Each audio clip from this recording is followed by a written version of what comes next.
Assalamualaikum warahmatullahi wabarakatuh. Kami dari kelompok 1 yang beranggotakan Januar dengan nomor terakhir 121, Karin 181, dan Lina 183. Kami akan mempresentasikan tentang konsep motivasi. Definisi motivasi. Motivasi memiliki akar bahasa Latin movere yang berarti bergerak atau dorongan untuk bergerak.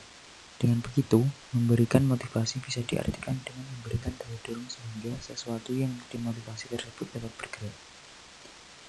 John B. Campbell dan kawan-kawan mengemukakan bahwa motivasi mencakup arah atau tujuan tingkah laku, kekuatan respon, dan kegigihan tingkah laku. Motivasi mengandung 3 komponen pokok, yaitu menggerakkan, mengarahkan, dan menopang tingkah laku. Secara umum, dapat dikatakan bahwa tujuan motivasi adalah untuk menggerakkan atau menggugah seseorang agar timbul keinginan dan kemauannya untuk melakukan sesuatu sehingga dapat memperoleh hasil atau tujuan tertentu. Teori-teori motivasi. 1. Teori naluri. Menurut teori ini, untuk memotivasi seseorang harus berdasarkan naluri mana yang akan dituju dan yang akan dikembangkan. 2. Teori reaksi yang dipelajari.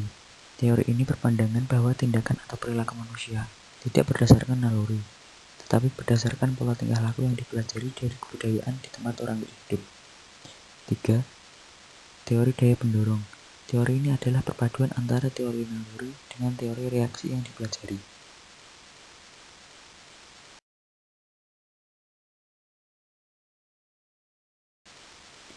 4. Teori kebutuhan. Menurut teori ini, apabila ingin memotivasi orang lain, maka kita harus mengetahui terlebih dahulu apa kebutuhan orang yang akan dimotivasi.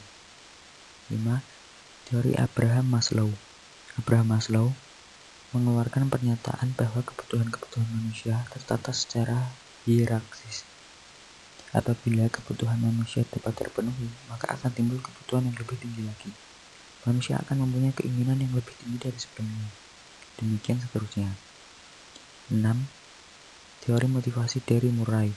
Menurut Murray, kebutuhan merupakan bagian dari jiwa individu sebagai penyebab individu berbuat sesuatu. Lebih lanjut, Murray menggolongkan kebutuhan manusia menjadi 2 macam, yaitu kebutuhan fisiologenik dan kebutuhan psikogenik.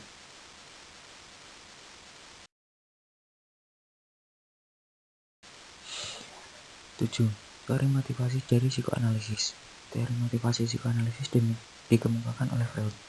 Freud berpendapat bahwa tingkah laku manusia terwujud sebagai manifestasi kepribadian dan merupakan interaksi antara 3 komponen jiwa, yaitu ID, ego, dan superego. 8. Teori motivasi intrinsik. Pencetus teori ini yaitu Harlow dan kawan-kawannya pada tahun 1950. Dari hasil percobaan, Harlow dan kawan-kawannya menyimpulkan adanya peran penting yang datangnya dari dalam diri kera-kera yang dijadikan percobaan yang disebut motivasi atau dorongan intrinsik.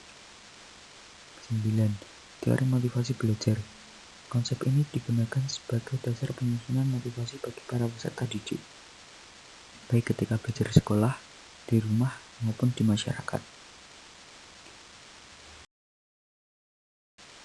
Pentingnya motivasi berprestasi siswa. Motivasi mendorong timbulnya perbuatan yang dilakukan seseorang, misalnya belajar. Menurut Sardinman, dalam buku Interaksi dan Motivasi Belajar Mengajar, prestasi seseorang dalam belajar sangat dipengaruhi oleh motivasi.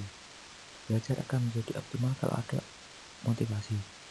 Karena itu, motivasi mempunyai fungsi satu mendorong manusia untuk berbuat, 2 menentukan kegiatan, 3 menyeleksi kegiatan. Sejumlah penelitian juga menjelaskan mengenai pengaruh motivasi belajar dalam keberhasilan prestasi akademik seseorang. Motivasi berprestasi yang dimiliki siswa sangat erat pengaruhnya dengan prestasi akademik siswa sesuai dengan prinsip maju berkelanjutan atau belajar tuntas, di mana siswa akan merasa memiliki motivasi untuk terus belajar dan berprestasi. Semakin tinggi motivasi berprestasi siswa, semakin baik pula siswa memperoleh prestasi akademiknya. Semakin rendah motivasi berprestasi siswa, semakin rendah pula prestasi akademik yang diperoleh siswa.